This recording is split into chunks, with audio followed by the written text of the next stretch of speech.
নমস্কার বন্ধুরা, নিবেদিতাস কিচেনে আপনাদের সকলকে অনেক স্বাগত জানাই।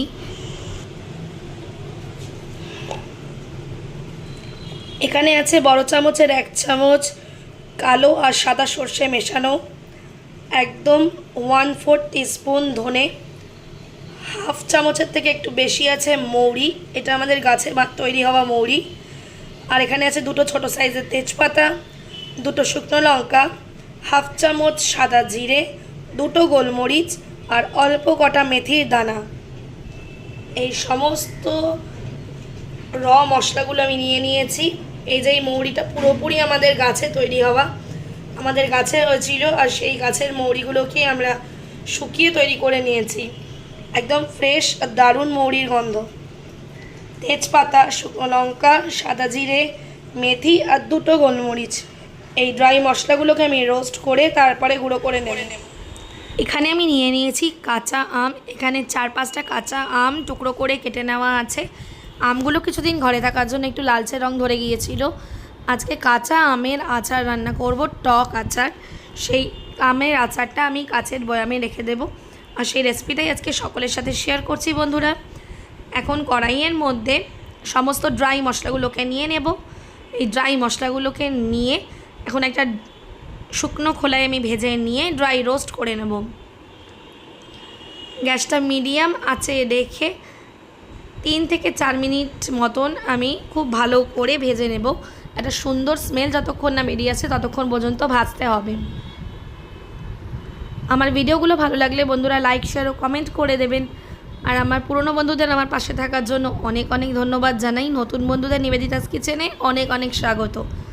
দেখতেই পাচ্ছেন বন্ধুরা, মশলাগুলো বেশ টকবক করে একদম ফুটছে, আর এখন কিন্তু একটা দারুণ অ্যারোমা বেরাচ্ছিল। এই সমস্ত মশলাগুলো দিয়ে আপনারা একবার এই আচারটা বানিয়ে দেখবেন, অনেক দিন পর্যন্ত স্টোরও রাখা যায়।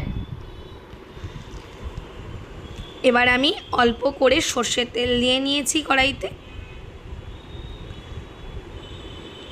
সর্ষের তেলটা খুব ভালো করে গরম করে নিয়েছি। এখন এর মধ্যে আমি হাফ শুকনো লঙ্কা দিয়ে নিলাম। শুকনো লঙ্কাটা একটু ফুটে যাওয়া পর্যন্ত আমি অপেক্ষা করব। এখন এর মধ্যে কেটে রাখা আমগুলো দিয়ে নেব।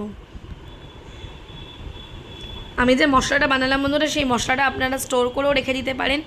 এই মশলাটা কিন্তু চাটনি বানালেও তার মধ্যে দিলে দারুণ একটা ফ্লেভার আসে।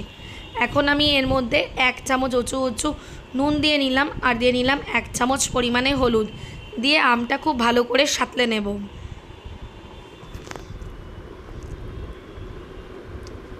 আমটা ভালো করে নুন আর হলুদ দিয়ে সাঁতলে নেব। গ্যাসটা বাড়িয়েই রেখেছি এই সময়। গ্যাসের ফ্লেমটা বাড়িয়ে আমটা খুব ভালো করে সাঁতলে নিতে হবে যতক্ষণ না পর্যন্ত আমটা মজে আসছে।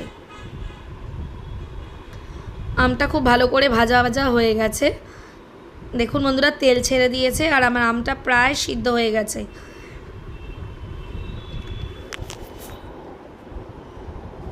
এই সময় আমটা ভালো করে নাড়িয়ে চাড়িয়ে নেব যেন আমটা নিচে থেকে লেগে না যায়। এখন এর মধ্যে যে ভাজা মশলাটা আমি রেখেছিলাম, সেই ভাজা মশলাটা আমি গুঁড়ো করে নিচ্ছি হামানদিস্তার মধ্যে।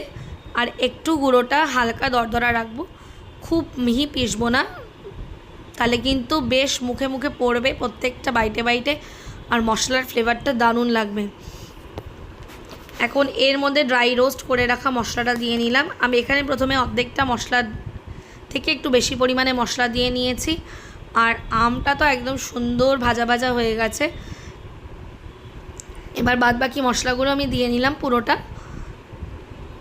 মশলার কালারটা দেখুন বন্ধুরা, একদম কালশিটে হয়ে গেছে। তার মানে কিন্তু এটা নয় যে মশলাটা পুড়ে গেছে। মশলাটা খুব সুন্দর ভাজা হয়েছিল আর দারুণ একটা স্মেল বেরাচ্ছিল। সবসময় কিন্তু আমাদের মিষ্টি আচার খেতে ভালো লাগে না, ডাল টালের সাথে এরকম একটা টক আচার টাইপের ঘরে থাকলে তাহলে কিন্তু যে কোনো সময় ফ্রিজ থেকে বের করে খেয়ে নেওয়া যায়। খুব ভালো করে মশলার সাথে আমি আরও 4-5 মিনিট মতন গ্যাসটা মিডিয়াম আঁচে রেখে কষিয়ে নেব, যাতে মশলার সাথে খুব ভালো করে মিক্স হয়ে যায়। ব্যাস, আমার রেডি হয়ে গেছে আমার আচার। এখন আমি একটা বাটিতে রেখে নিয়েছি। এরপরে আমি কাচের বয়াম খালি করে কাচের বয়ামের মধ্যে ঢেলে নিয়েছি। সুন্দর করে ঠান্ডা করে আমি কাচের বয়ামের মধ্যে ভরে আমি এই আচারটা রেখে দিলাম। আমার এই আজকে এই টক আচারের রেসিপিটা কেমন লাগলো বন্ধুরা আম দিয়ে অবশ্যই আমাকে কমেন্টে জানাবেন। আর নিবেদিতাস কিচেনের নতুন নতুন ভিডিও পেতে হলে অবশ্যই লাইক শেয়ার ও কমেন্ট করে দেবেন। আবারও দেখা হবে বন্ধুরা, বাই বাই।